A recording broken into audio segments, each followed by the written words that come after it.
بچے کو کسی کے گھر سے لے کر کے آؤ جو اپنے ماں کو چھوڑے، اپنے باپ کو چھوڑے، اپنے بھائیوں کو چھوڑے، اپنے رشتہ داروں کو چھوڑے، اپنے ان لوگوں کو چھوڑے جو اسے جان میں چھاوا کرنے والے ہیں، ان لوگوں کو چھوڑ دے جو اس کے ساتھ تعلقات اور اس کے ساتھ مناسب رکھنے والے ہیں، ان لوگوں کو چھوڑ دے جو اس کے قریبی رشتہ دار ہیں، ماں باپ کا رشتہ چھوڑے، بھائیوں کا رشتہ چھوڑے، اور ایک شوہر کی خدمت کے خاطر اللہ کے رسول صلی اللہ علیہ وسلم کے حکم اور شریعت کے لیے وہ اپنے آپ کو آپ کے گھر میں اپنے آپ کو آ کر کے اتار دے اور آپ اس کے ساتھ میں یہ رویہ اختیار کریں.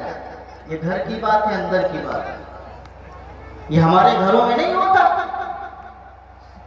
نہیں ہوتا ہمارے گھروں میں. مفتیوں سے معلوم کرو، آئے دن مسائل اسی طرح کے آتے ہیں. تو جوائنٹ فیملی اگر ہے تو نمبر 1 پر شریعت کے اعتبار سے پردے کا پورا اہتمام ہونا چاہیے. کون کرتا ہے بھائی؟ کون کراتا ہے؟ بڑے بڑے دینداروں کے ہاں ہی نہیں ہوتا جو باہر دیندار کا لیبل لگائے جاتے ہیں.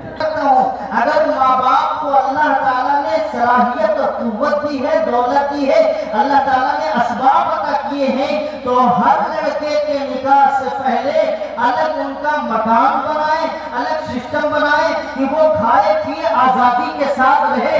کوئی بہو آ کر کے اپنے گھر کے اندر داخل ہونے کے بعد، شوہر کے پاس آنے کے بعد اس طرح کی پابند نہ ہونی چاہیے. بھائی اس کو جانا ہی نہیں ہے کہیں، نہ کسی رشتہ داری میں جانا ہے، نہ کہیں ٹہلنے جانا ہے، نہ کہیں. ساری پابندیوں کی لسٹ موجود ہے. آزاد کریے نا ان سے، شادی کیے. ایک وقت، ایک عمر ہے جس عمر کے اندر وہ باقاعدہ اپنی زندگی کو آسانی کے ساتھ گزار سکتے. آپ جس دن یہ مزاج لے کے بیٹھیں گے کہ اپنے بچوں کو بالکل شادی کرنے کے بعد چولہا بھی آزاد، رہنا بھی آزاد، جیسے چاہو ویسے رہو، جیسے چاہو ویسے کھاؤ، جیسے چاہو ویسے پکاؤ، ہم سے کوئی مطلب نہیں ہے، ہم نے شادی کر دی تم جانو.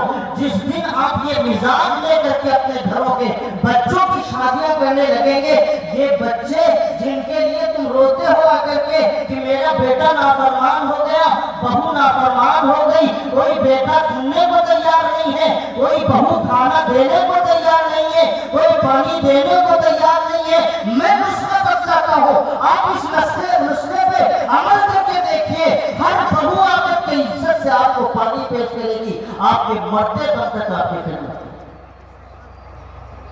کیوں جب ایک جوائنٹ فیملی میں رہتے ہیں تو باتیں بھی ہوتی ہیں، برتن ایک جگہ رہتے ہیں تو ٹکراتے تو ہیں، ان کو ٹکرانے سے کوئی نہیں روک سکتا. باتیں تو بہت ساری ہوں گی. آپ یہ سمجھ لیں کہ یہ جو بہو لائے نا تو وہ دور اول کی بہو ہے، تو ایسا بھی نہیں ہے، اس دور کی بہو ہے. اپنے دور کے مطابق اس کو اتارنے کی مت کوشش کریے. اس لیے میرے بھائی اور میرے ماں باپ یہاں بیٹھے ہیں، بھائی بیٹھے ہیں، بڑے بزرگ بیٹھے ہیں، آپ یہ سمجھیں کہ آج جوائنٹ فیملی کا نقصان کیا ہو رہا ہے. اول تو ہمارے گھر کی عزت ہی محفوظ نہیں. آج اس کا نتیجہ ہے، پتہ چلا کبھی دیور لے کے اڑ گیا، کبھی جیٹھ لے کے اڑ گیا، کبھی کچھ لے کے اڑ گیا، آپ ہاتھ پہ ہاتھ دھرے بیٹھے.